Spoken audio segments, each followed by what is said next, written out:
వారి సంతానం వల్ల తారకాసుర వధ జరిగేలా, జగత్ కళ్యాణం సిద్ధించేలా మన్మధుడు సమాయత్తమయ్యే సందర్భం. దానికి ముందు మన్మధుడు తన సతీ రతీదేవితో కూడి జరిపే సంభాషణ ఇది. ఒక పరి సంభాషణలతో సహా మీ నటనలో వీక్షిద్దాం. అటులనే. కావ్య, నీవు సిద్ధమా?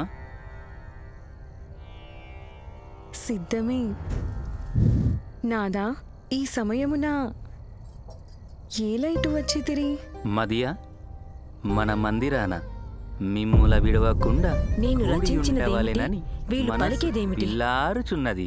వెళ్ళక ఏమి చేయవలెనని ఇటు వచ్చుచుంటిరి? చెలి, నీ నగుమోము ఆ చంద్రబింబమును మించి నన్ను అయస్కాంతముగా లాగుతుంటే నా సుమశరములు నన్నే తాకి నా మనసుని వివాసుని చేస్తున్నాయి.